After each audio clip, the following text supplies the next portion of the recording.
to Getting Sketchy Live, brought to you by thevirtualinstructor.com, featuring artists Matt Fussell and Ashley Hurst.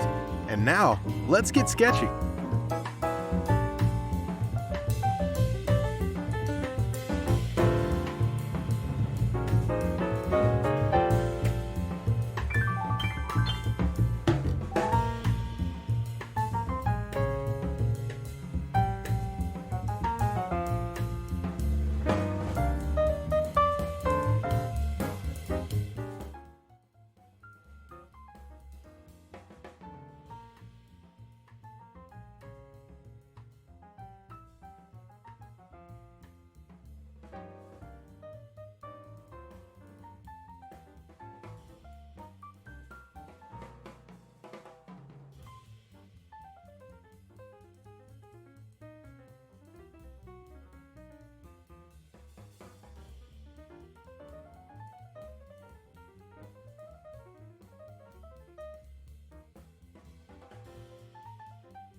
All right, let's try this again. Hello, everyone. Matt here with thevirtualinstructor.com, and welcome to Getting Sketchy Live. It would be helpful to be able to hear us. So we've had a little bit of a rough start here tonight. We thought we had all of our ducks in a row tonight, and all of a sudden, everything starts messing up here with the no sound. But I think we're good to go now. I think everybody should be able to hear us just fine. Ashley, how are you doing this evening? Are you doing okay? Yeah, I'm doing pretty well. I'm excited to draw. I'm going to be drawing in color tonight, so Matt's going to work in black and white. There'll be a little competition. Well, what we're doing tonight, of course, is we are going to be trying to draw an image. Each one of us is drawing the same image within 45 minutes, and we're using different mediums. So it'll give you a chance to see how we approach different mediums with the same subject matter. Now, this is all meant to be fun, so it's also a part of practice. And of course, if you want to get better at drawing or painting, practice is very important. So sketching should be a part of your daily activity. Now, if you're wanting to create more finished drawings, you can't really do that within 45 minutes. So we're going to be drawing loosely. We're going to be drawing quickly. And like I said, we're using different mediums. Ashley's going to be using NuPastels on Canson Mi-Tientes pastel paper. And I'm going to be using graphite pencils, but I'm going to be working on a surface I've never used before because I like challenges and I like to do crazy stuff. The surface I'm going to be working on is stipple paper by a company called the B Paper Company. And this is actually our featured product tonight. Since I've never used it before, I don't have any footage of it being used. So you're just going to go along with the journey with me. It's got a really interesting texture, and I think I'm going to really enjoy it. I've just made a few marks on a sheet of paper, but that's the surface that I'm going to be using tonight.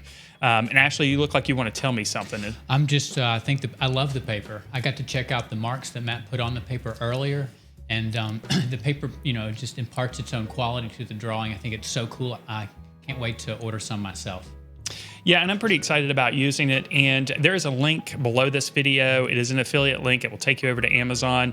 If you do like the paper and you want to pick up some for yourself, you can do so by using the link in the description below. What an affiliate link is that means that we get paid a small commission if you do purchase through that link, but at no additional cost to you.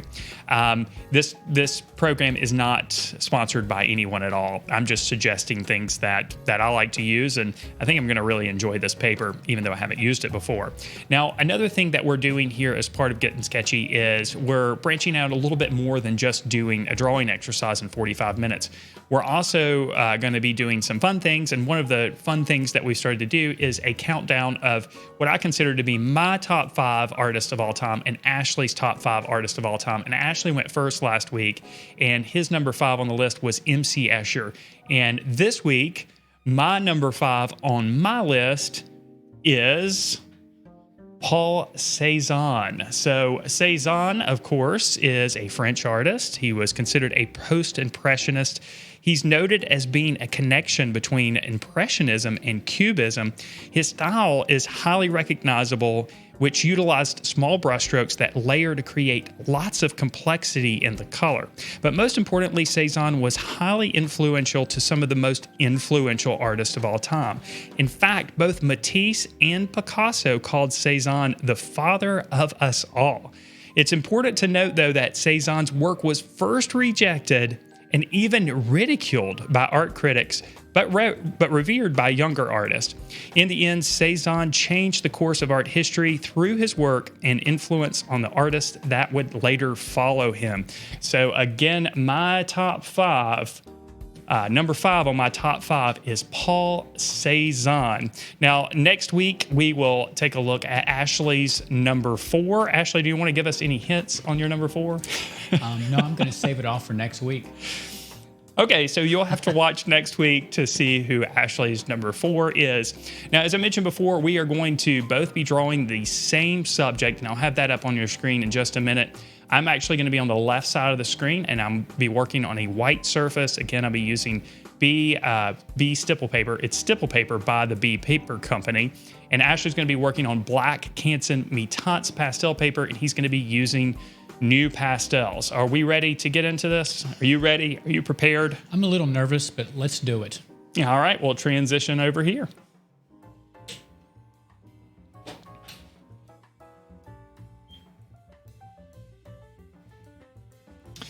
All right, so we got to take Ashley off the screen there and bring up my paper. There we go.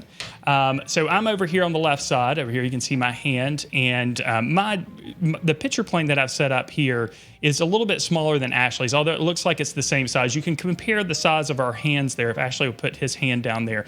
So I'm zoomed in a little bit closer, and that's because I'm using graphite, and Ashley's using NuPastels, which of course are going to cover a larger area in a shorter period of time, so it makes sense to work in a larger area. But both of the areas that we've partitioned off are pretty much proportional to the photo reference, which we have in the center of your screen there. And I know that there's a lot of people putting in comments and questions there. I just want to remind you that since both of us are doing the drawing exercise tonight, it's going to be hard for us to keep up with questions and comments in the chat box. I'll do my best to look up every once in a while, and I'm sure Ashley will do the same thing. And when we see comments and questions that need to be addressed, of course, we will get to them. So go ahead and feel free to put your comments and questions. If you put it in all capital letters, that helps us see it amongst all of the other comments and questions. And I just want to say hello to everyone. We got a good amount of folks on tonight. I'm glad everybody's here tonight. So I think we're ready to get started. Are you ready to get started? Yes, I am. Okay. I'm going to be using Blackwing graphite pencils, and I'm going to start with a gray pencil. And we're just both going to kind of be explaining what we're doing as we're going through the process. And we're going to try to take turns doing this and not talk over each other as we go through the process. So I'm going to go ahead and bring up the timer. We're going to have 45 minutes on the clock. Ready? Let's do it. Let's do it.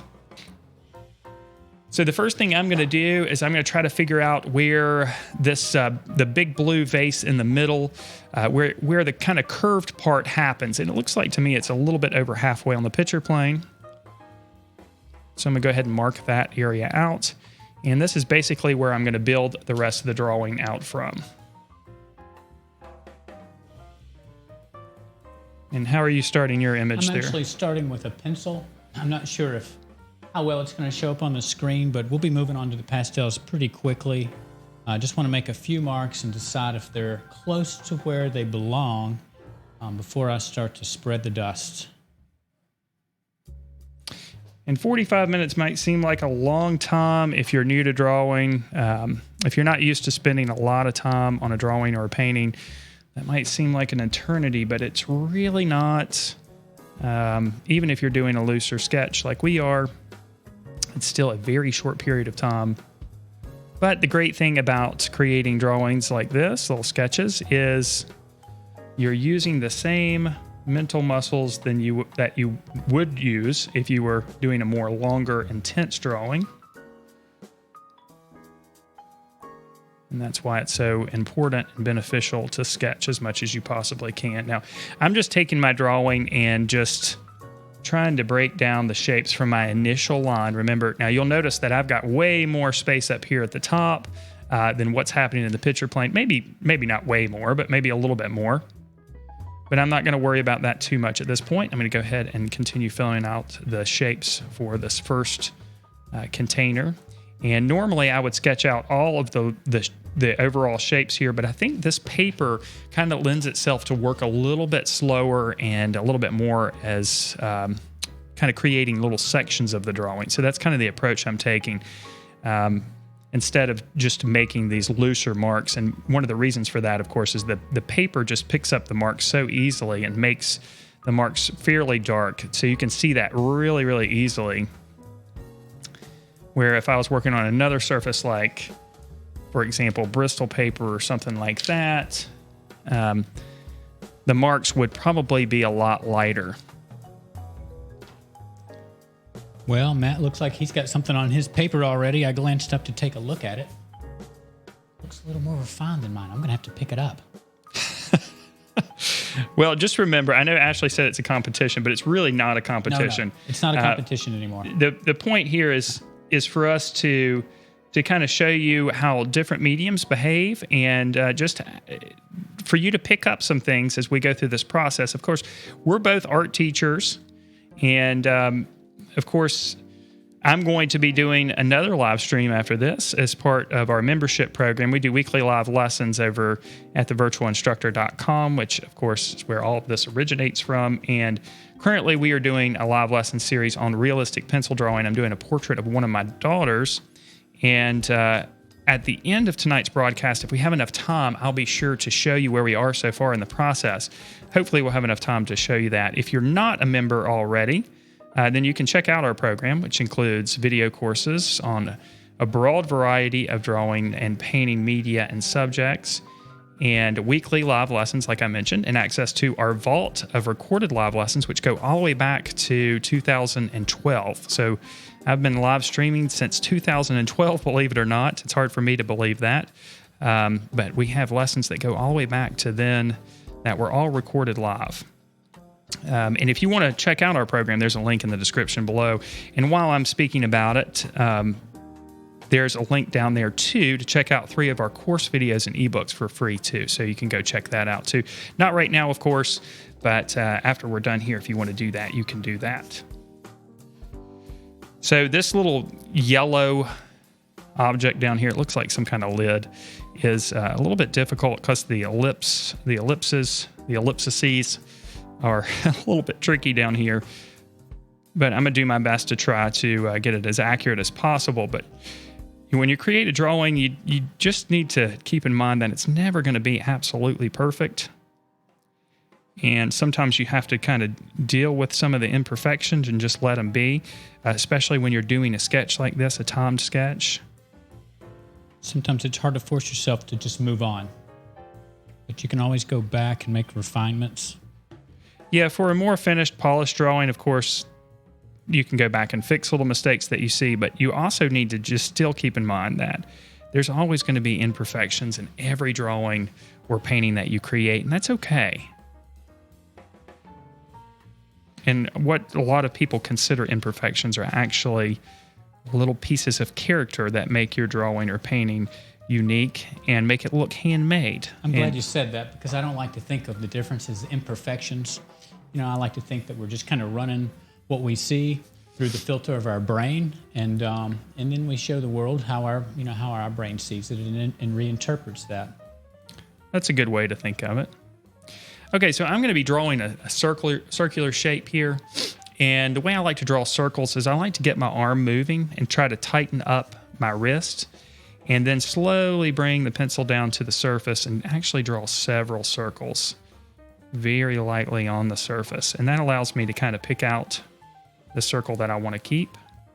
And of course, I'm going outside of the picture plane here to do this. You know, I've heard you make an analogy before, and I use it with my own students. I say that when you draw a circle that way, it's like, and you've said it before too, it's like playing the lottery. You know, if you buy more tickets, you're more likely to be a winner. And all those circles Matt's making are tickets, and there's a winner in there somewhere. Yeah, that's a good point. I remember that analogy. And you know, I have since learned that it doesn't matter how many tickets you buy. It doesn't improve your odds. Your odds are the same no matter if you buy 3 tickets or 20 tickets. But you know, it kind of makes us feel like we got a better chance, doesn't it? Okay, I've got enough marks on here that I think I'm okay to start. Now, in this composition, you can see that the background is black, and so is my paper. I plan on using a black pastel and not just letting the raw paper do the job of the black, because my black pastel is probably darker than this paper. But in any case, you'll see that parts of my drawing are disconnected, but I can't really see all those contours. And in my mind, same thing down here a little bit. There's no reason to draw what I can't see. I can barely draw what I can see most of the time, so I'm just going to stick with that tonight. Now, you're using the Mi-Tientes pastel paper, and it has two distinct sides to it. Which side are you using? Are you using the heavily textured side? I'm using the textured side.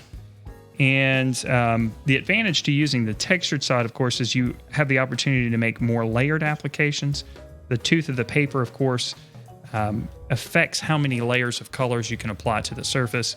When you work on the heavier side, of course, you can layer more applications. But of course, if you're wanting to have a smoother appearance, you do have to kind of fight that texture a little bit. Let's see how we're doing on time. That's not too bad. 37 minutes left. So as I'm drawing these little shapes out, because that's basically what they are, they're just little shapes, I'm making comparisons between the edge of the picture plane, where I've positioned other elements within the scene, and that's kind of where I'm formulating, or how I'm formulating where to position things. Now, down here in the bottom right-hand corner, my little blue shape, which looks like another lid to something, it's pretty close to matching up with what's happening in the reference, but you can see that this little, the teardrop shape on the top is a little bit further over from the edge of the picture plane. I'm just going to leave it that way. I think that is actually a little bit more compositionally successful. Whenever you have elements that are close to the edge of the picture plane, if they're real close to the edge of the picture plane, they can create some negative tension there and pull a viewer's eye to that location. And if that's something you want, that's good, but most of the time it's not something that you want.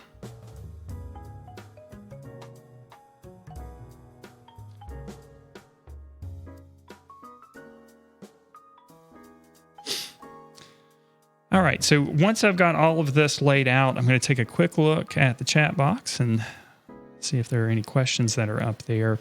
All I need to do here is... should a person draw the same picture over and over, or should a person draw a different picture each time? Well, I can tell you as an art teacher, I often draw the same exercises over and over, and I have been able to see improvement from that over the years, given the same or similar lessons. Yeah, and that's a good point. Monet, of course, did subjects over and over again, and he would do them in different lighting situations. And they were almost like studies of light.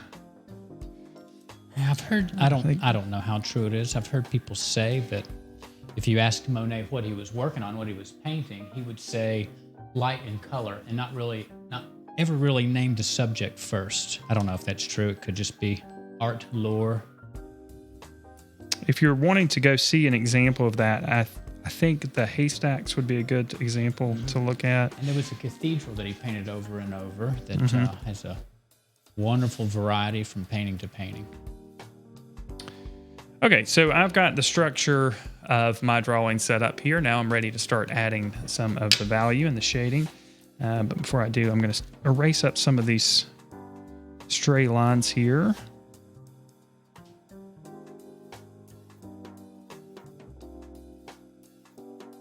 And if you do have a question that's directed at us, since both of us are drawing tonight and neither one of us are really watching the chat box that closely, if you put it in all capital letters, that helps us see it amongst all of the other comments and questions. So if you do have a question, just a reminder, put it in all capital letters.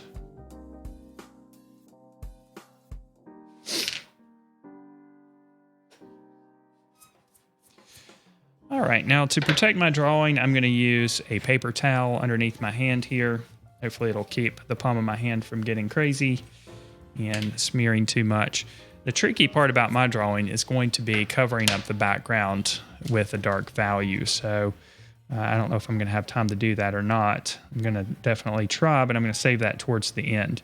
So I'm using these Blackwing pencils here, and these pencils are absolutely wonderful. They are expensive.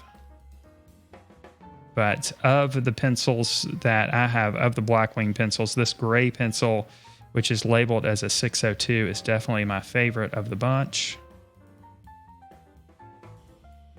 Now this paper, my first impressions of it, of course, are that it's going to be a really nice surface to work on. It is a heavy texture, which for most of the art that I like to create, I actually like and prefer a smoother texture, a smoother tooth, because most of the drawings that I like to create are a little bit more precise and controlled. But what's great about this paper is that it really doesn't matter too much the directional strokes that you make with the pencil, because the texture of the paper actually eliminates that need. The texture is very similar to what you would see in a grainy photograph, an analog photograph. And what an analog photograph is a photograph taken with a film camera. It's bad that I have to say that. It's not bad, but and then there's a lot of folks out there that probably don't know what an analog photo is.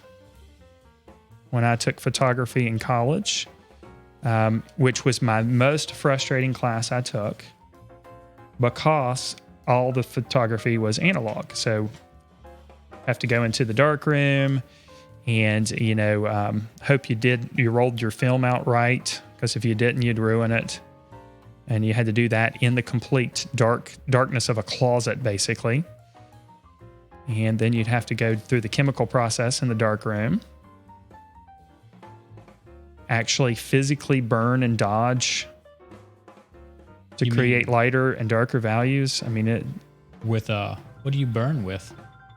You basically, burning is basically the process of I guess it's overexposure. Would it be Burning overexposure? It's darker? Makes it darker, yeah. It's kind of like cutting and paste. And it's basically whatever you avoided or whatever you didn't cover got darker. I see.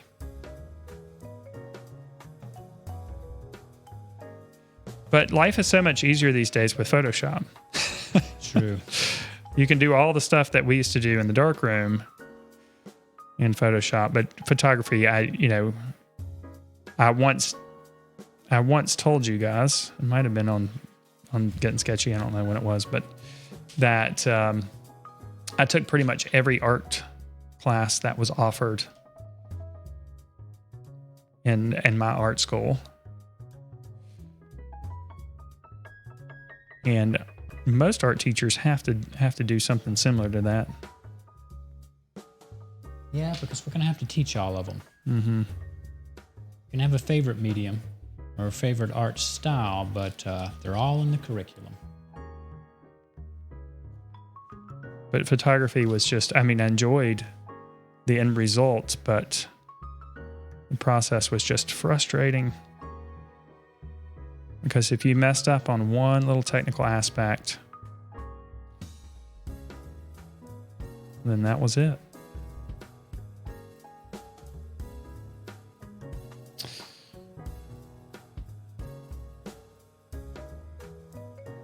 So these Blackwing pencils, this particular pencil that I'm using here, is really got quite a variety of different values in it. A little bit less pressure, you can create a lighter value. And with a little bit more pressure, of course, you can create a darker value. So it's got a really nice range, and it really is a soft pencil. It feels so nice in your hand. Really feels silky, I guess is the best way to describe it. And hopefully you can see the graininess of the paper coming through here. I know I'm not zoomed in super close here on this, on my paper, but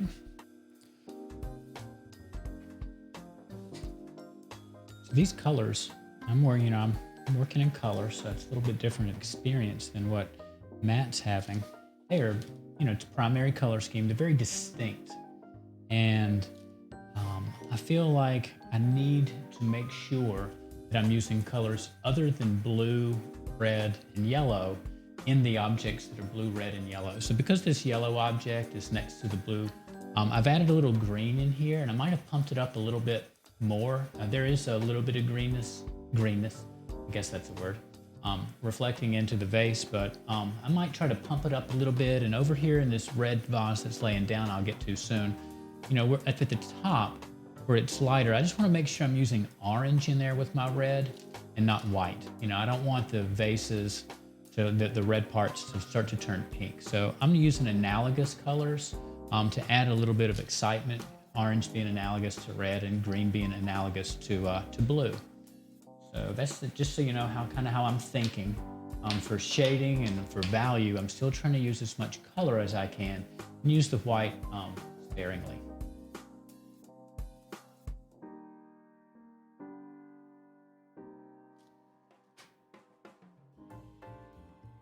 The one thing I will say about this paper, since this is the first time I'm using it, it is hard to push the values really dark because the white of the paper is going to show through no matter what. You can see how grainy that is. And this pencil is capable of making super dark values, but it's just a little bit more difficult to get them there. I think if I switch over to the darker pencil, darker Blackwing pencil, I'll be able to get it, but just something to think about when using this paper. And it also gives you quite a bit of control too. If you put a whole lot of pressure on the pencil, you can kind of pull out those darker values.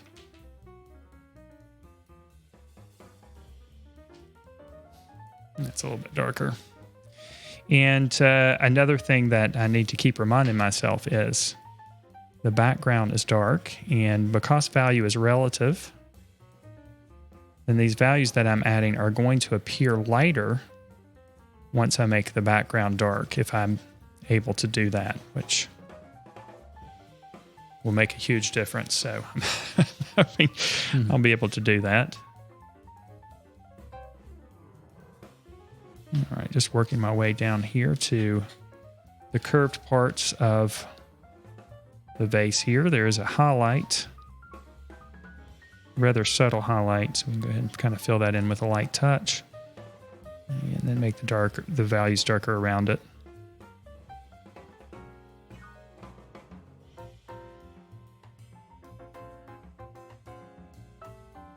There we go.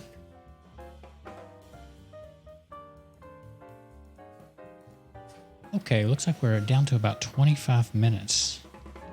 I'm gonna have to pick it up a little bit. Let's just make some noise on the paper here, make me feel like I'm making more progress. I'm just gonna work in the empty space. Yeah, we're both gonna have to pick it up because I've covered maybe 3 inches of my paper so far. I mean, if you squeeze it all together. And what I'm gonna do is I'm gonna focus on getting this one piece done, and then filling in the background area. And then if I'm able to get to the other pieces, then that's a bonus. But I'd love to continue with this drawing until it's finished. But since we go live on another place in just a few minutes from now, can't do that. I've had a blowout. I'm starting to press down too hard. I do like the NuPastels because they are hard. Just get small sticks, very sharp edges, so it gives you a little bit of feeling of control. Yeah, I love NuPastels. Absolutely love them. They're a unique medium in pastel world. They're really great when used in conjunction with soft pastels, because you can layer down lots of layers of soft pastels, and then if you really need some of the strong, bold colors over the top, you can add those with the harder NuPastels. We don't have time for all that tonight. But ordinarily, I would agree. I would work as far as I can with the NuPastels until the paper's just not taking much anymore, and then maybe give it some workable fixative and switch to the softer pastels. I agree. It's the way you would ordinarily probably use them. Tonight, they're going to be a standalone medium.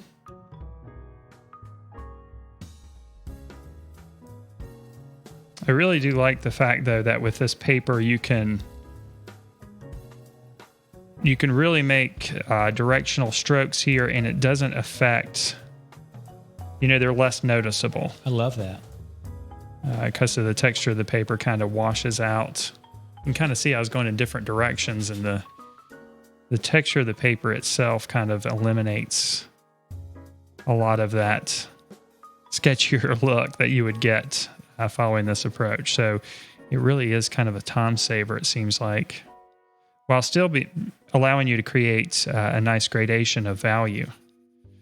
But again, it's proving a little bit difficult to get those darker tones. Okay, so we're getting down here where we've got a little bit of this shadow that's happening here, which is happening.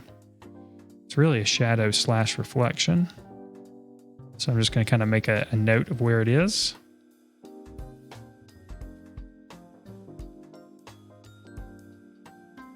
Some artists call pastel drawing painting, pastel painting, and I like that.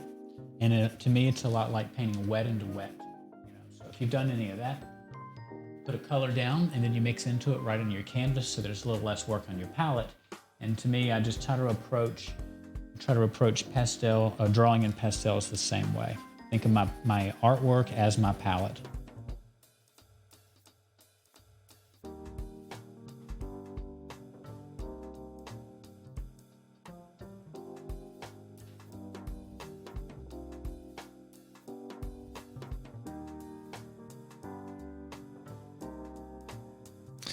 So if you're interested in drawing alongside of us, hopefully you're doing so. And of course, you can do so without the time constraint that we have given ourselves. This time constraint, of course, is partially just because it's fun to do so. That's right. Yeah. And you don't feel like you have to do that to, practice drawing effectively or anything like that. So you can take your time. But if you are one of those people that find it difficult to find time to work on your drawing skills and practice, then doing a time drawing is not a bad idea to make sure that you are at least staying focused on improving yourself. Remember that drawing is a skill like any other skill. And once you learn the foundations, then all you need to do is devote time to practice and watch yourself improve. And what I mean by practice is you probably need to be practicing drawing from observation as much as possible. Because the more you draw from observation, the more adept you are at drawing from imagination. I know that there's a lot of people out there that want to really draw well from imagination, but most of the people that draw well from imagination are people who have spent lots of time drawing from observation. They've actually collected a memory bank full of forms and colors that they've drawn slowly through observation over time. And then you just kind of repurpose and repackage that experience you've had capturing light across form in a fantasy or a drawings from your imagination.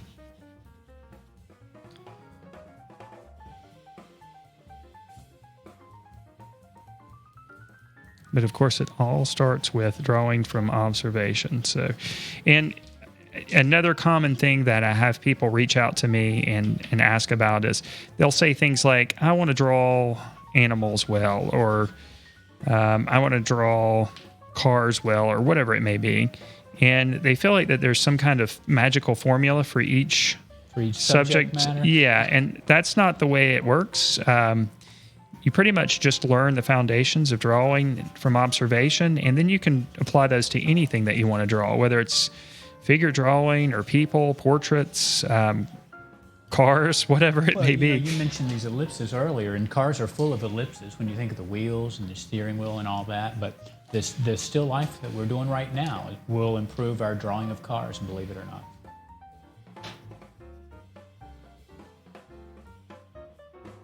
It's all really all the same shapes and forms and colors and textures, just rearranged in the world. All right, so as you can see, I've left a space here for the strong little highlight that happens down here. Now there's some there's some varying values, and there's some variety in the value in that highlight area. So I'm going to start here. You can see it gets a little bit lighter over on the right side, and this shadow is not finished either. I'm going to go back with a softer pencil in just a minute, but I'm going to go ahead and fill in this highlighted area with a value that's slightly darker than what's happening up here. And at first it's going to seem like it's too dark, but then once I make the shadowed areas around it a little bit darker, it shouldn't look quite as dark. Just remember, value is all relative. Can you repeat the website to join for classes? We've got a request. Yeah, there's a link in the description below. It's thevirtualinstructor.com. We have over 300 free videos there too, but the membership program really is not like anything else out there. And, I'm sure that there's some folks on right now that are probably current members who are watching this, and hopefully are going to join us for the live lesson after this. So maybe they can tell you a little bit. They can maybe attest to what I'm saying here, but there are a ton of courses on drawing and painting, and we cover the foundations. Our courses are simple so that anyone can understand. And I shouldn't say simple. I just say they're presented in a way where it's easy to understand, hopefully. And so we don't make any assumptions about what you know or what you don't know. So we basically teach you from scratch. It's really a great program. But there's a link in the description below if you want to check it out. Everybody starts with a trial for a week, a free trial for a week. So you can go in and check out a course or two.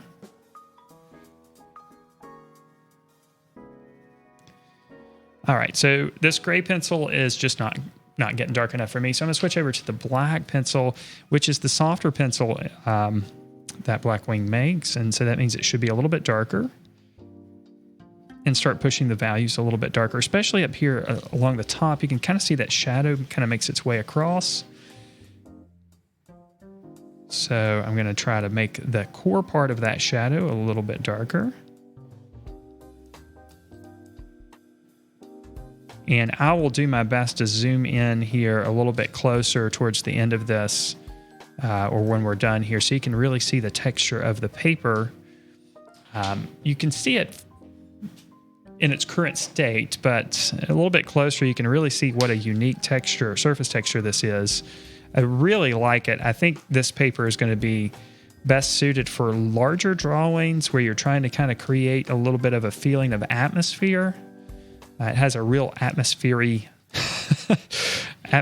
feel about it. That's true. It's like the edges, when you zoom in, there's just a slight softness to them because of that subtle dimple pattern, I guess. And I'll tell you what it reminds me of. And it is, oh gosh, Seurat's charcoal drawings. Oh yeah, Maybe you're familiar. Yeah, with that's his pointillism, a good. but his charcoal drawings are so soft and speckly and That's beautiful. a really good comparison. Yeah. So you should go if you haven't ever. I mean, Seurat is very famous for his pointillism, and I think pointillism is super cool too. But his charcoal drawings are masterpieces, and they really probably. I wish people saw them more. Yeah, that's a good comparison. Very good comparison. That is spot on. But since the texture is so small here on this paper, you can kind of create that effect with graphite instead of charcoal. Yeah, you get a little more control, or you can work smaller than charcoal maybe for the same kind of effect. So yeah, I'll be anxious to try out a little bit of that paper myself.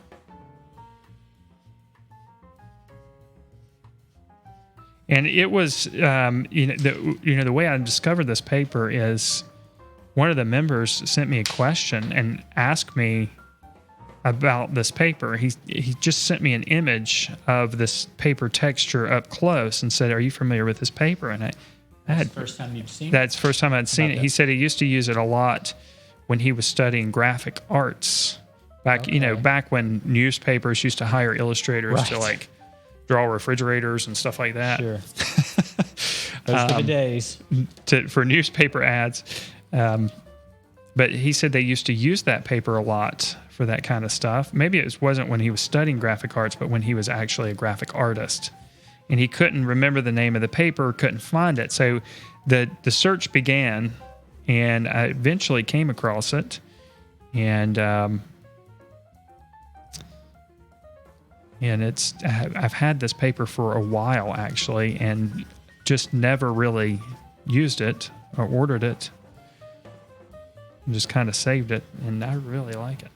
All right, I'm going to go ahead and just fill in this shadow down here. It's becoming clear, since we have 12 minutes left, that I'm not going to be able to finish. 12 minutes. So I'm going to go ahead and just fill in the shadow here so we have some contrast. And then I'm going to fill in the area around this vase or vase or whatever you want to call it. Up here around the outer edge, so you can see some contrast. So it's very clear that I am not going to finish here. Well, what you've got's looking good. What I should have done is loosened up a little bit more, but this paper is, I can tell you right now, this paper is not going to be the type of surface that you want to use for sketching. And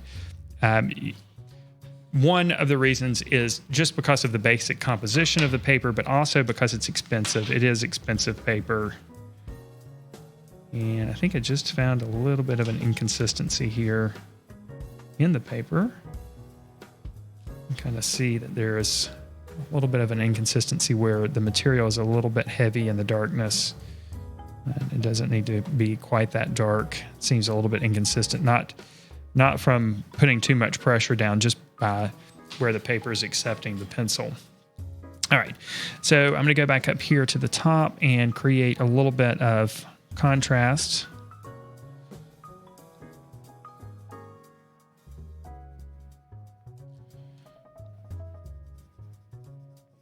And this is with the softest Blackwing pencil, which is really, really dark. And you can see it still just does not, on this paper, just not get black. But that could be an advantage, depending on what you're trying to create. If you're heavy-handed like me, it might be good. I tend to draw pretty dark from the very beginning. I am putting super pressure on this. Like, I'm surprised the pencil's not breaking in my hand. Well, because of my sheer strength, but it's still just not getting dark enough to be considered, a black. So this is probably about as dark as you're going to get here because of the texture of the paper. And you can start to see a few streaks and things back there too.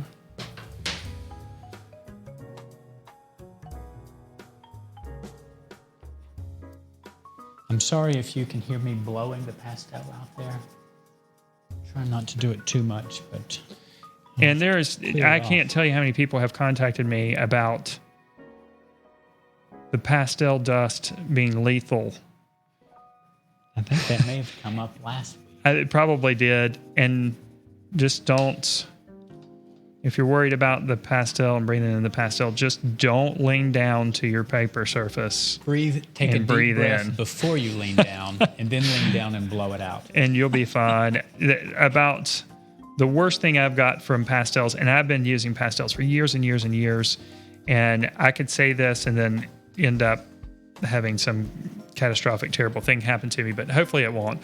But I've never had a problem with the pastels. The worst thing that's ever happened to me is that it's changed the color of my nose hairs. That's good to know. For a short period of time. Okay, it wasn't permanent. No. It was very temporary. Just from, accidentally breathing in a little bit of dust. So that's probably not good. It's not good to breathe the dust in, of course, but... I don't always use my fingers, just so you know, when I'm drawing with pastel. Sometimes I use real pastel tools, stumps and things like that, but I've never been an artist that's minded getting his hands dirty. It makes me feel like I've finished something, like I've been working. Now, my clothes are a different story. I don't like to get my clothes dirty. I like to keep the pastel or the paint just on the canvas and myself.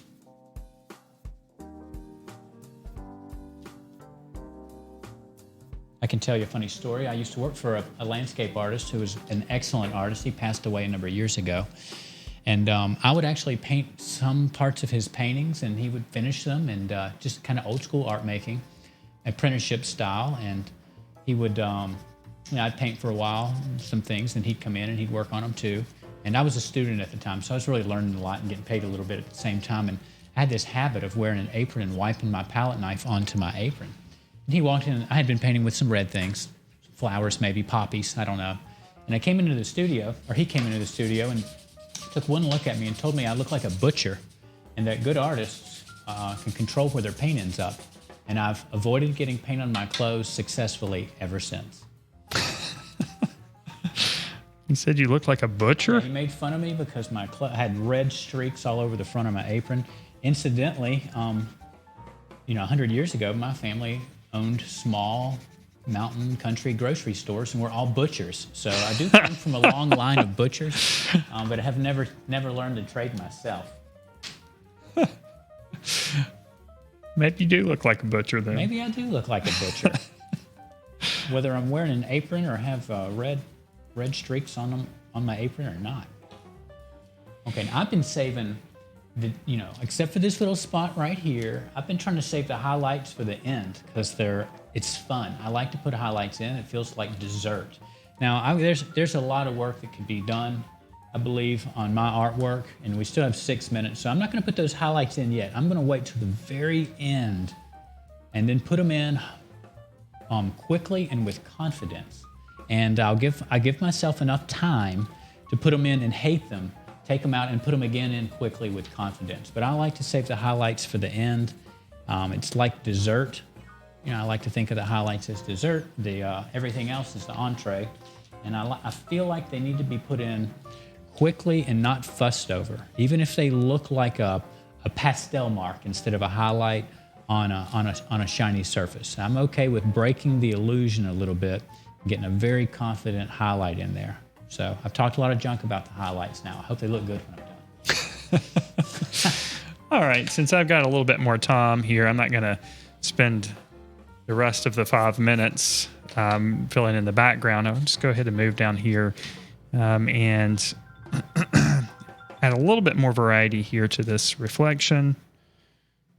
And then we'll add maybe a little bit of value to this yellow lid down here. And in my case, I have to leave the highlights. So I'm leaving a little bit of an edge around this lid or whatever it is, so that we've got a little bit of a highlight there. Now, of course, I can always go back in and erase out a highlight, but you want to try to keep your drawings as clean as possible when you're working on a white surface. That doesn't mean that you can't go back in and add highlights or intensify them. So actually we'll intensify the highlight here with an eraser. There we go. But that's much easier to pull out if you avoid it to begin with than if you have to go over the top of it and erase out the graphite, which can sometimes, of course, smear the paper or smear the graphite on the paper.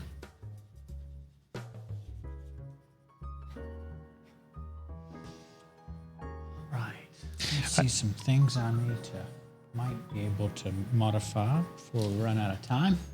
Well, I definitely think this paper has its pluses and minuses here.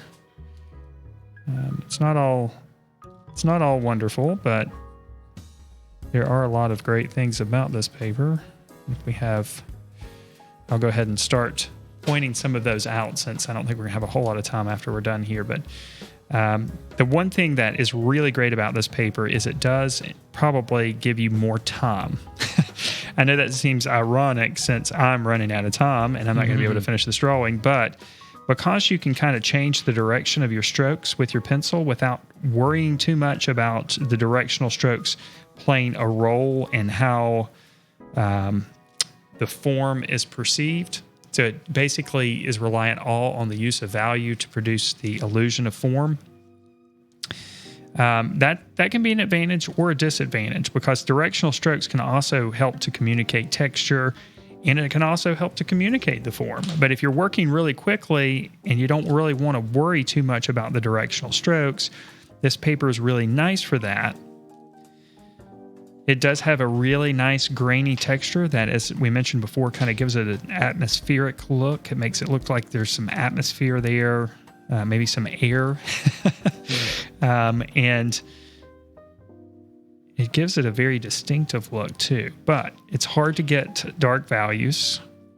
And as you can see, in some areas where I kind of worked a little bit quickly with a softer pencil, there's some inconsistencies where you can see the actual marks. And it's very difficult to remove those. Even if I go in a different direction, those lines seem to stay there in place. I feel like if I worked a little bit slower, that wouldn't happen. But as you can see, it can possibly happen. So that's something to keep in mind. But I do really, really like this paper. It's so unique. And some of you out there are probably going to absolutely love it, depending on how you like to draw. This definitely, if you're more of a precise drawer, this speeds things up tremendously. It really makes things go faster. Those of you who know me and know how I like to work, especially with the longer live lessons and so on, you know that it would have taken me the whole hour to do this top part here. Just because I like to work a little bit slower and with more detail. But you can see we've got a pretty good range of value here in a short period of time. And even though this is a sketch and it's kind of a sketch that's turned into more of a drawing, it's still got a lot of information down on the surface of the paper in generally a short period of time. We are down to just over a minute, if you can believe that. Yeah, I'll go ahead and put a little bit March might notice I bumped in my highlights. Actually, a couple times crumbled the white right where the highlight is and blew it off. So you can't really tell, but this highlight here, these up here on the top, the red top on the blue vase, they are in relief. They are standing up on the page. In fact, I'm really afraid to stand up. I like those highlights. Before I spray it off. So spray it with some fix-it. So I just looked at Ashley's drawing for the first time. That looks great. I love the reflection there, the reddish reflection over there. Yeah. The reflection in the blue vase. Yes. I just did that near the end. So we've got the green object close to the blue, and that made a little bit the yellow object. And then a little bit of purple and red over there. It's not really clear in the picture. You know, if you look at the picture, it's almost black right there where I've added the red. But I wanted to get a little extra color in here. So, you know, it's like we've talked about a numerous times. These photographs are guides, but that's all. They're not always our intended target in 100%. Just mostly. We can always make improvements.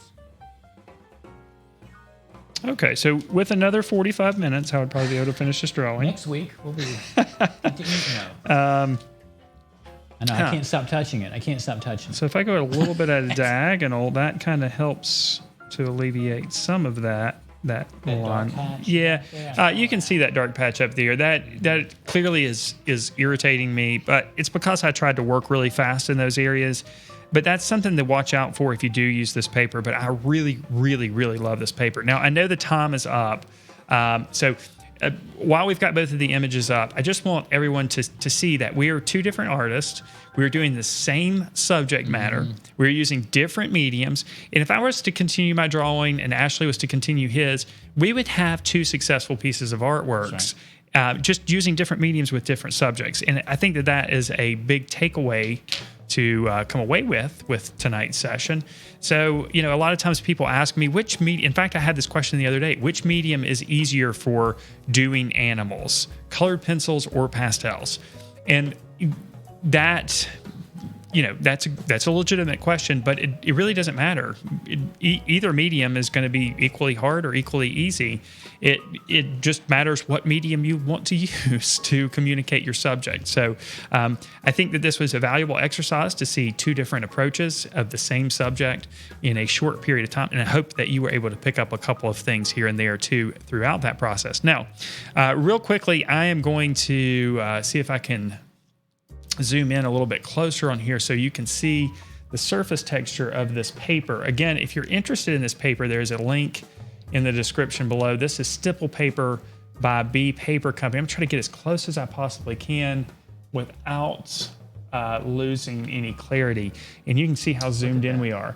But the paper texture is really, really just super unique. And you can really see the atmosphere there when I'm zoomed in really close. It almost looks like an aqua tint. If you're familiar with that etching process, aqua tint is actually made with bee pollen, and this is made by the B Paper Company. That's unusual, but kind of has that dithered pattern. So really interesting. I really love this paper. It does kind of have a waxy feel associated with it, which is a little bit different than most of the papers that I'm used to, but I will definitely be using this paper in the future, maybe to create a little bit more of a longer drawing here, of course. All right. I don't see any capitalizations in the chat box. We do have a question that's important, the very last one. Okay. When are these sketch sessions, Gettin Sketchy, going to be? Is there a set day for them? Yes, it's Wednesday.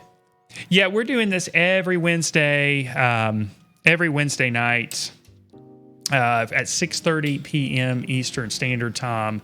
So wherever you are in the world, you can kind of set your clocks to 6:30 p.m. Eastern Standard Time, and we'll be here. I'll usually put I guess it's the live stream placeholder up on the day of. So that's earlier on Wednesday. So today, for example, I put it up at about 9 or 10 o'clock in the morning. So you can kind of gauge. There's a countdown there on YouTube. We will do a series of about 11 or 12 of these. And this will be season number 2 of Gettin Sketchy. Then we'll take a little bit of a break for a few weeks. And then we'll come back and do another season if everybody's really enjoying it. I know I'm enjoying it. I know Ashley, I think, is having fun. Ashley, are you having fun with Gettin Sketchy there? I'm having a great time. I love to draw, and I love to talk about drawing. One more question out there. Ashley, what is your preferred art medium? It's actually oil paint. And so a lot of times I approach drawing in pastel or even drawing in graphite a little more like a painter, if that makes sense to you. I like to get painterly, get a little bit loose. And Ashley is a fantastic oil painter, by the way. Just incredible oil painter. We're going to have to call it quits for tonight because we're out of time. We're going to be heading over to the virtual instructor now to do a way more slower process. We are drawing human skin tonight up close. So if you're not a member already, there's a link in the description below. You can go check out our program. You can also check out 3 course videos and ebooks for free. Again, there's a link in the description below. And if you like the B paper, you can check it out for yourself over on Amazon. Again, there's a link in the description below as well. That is, again, an affiliate link. And with that, we're going to go ahead and sign up for this evening. I did want to show you where we were so far in the process with the live lessons, but we just don't have time, as it is absolutely time for us to sign out this evening. Ashley, you want to tell everybody good night one more time? Yeah, good night. Thanks for hanging out with us, and we'll see you here next week. And with that, we're going to go ahead and sign out for this evening. Good night, everybody.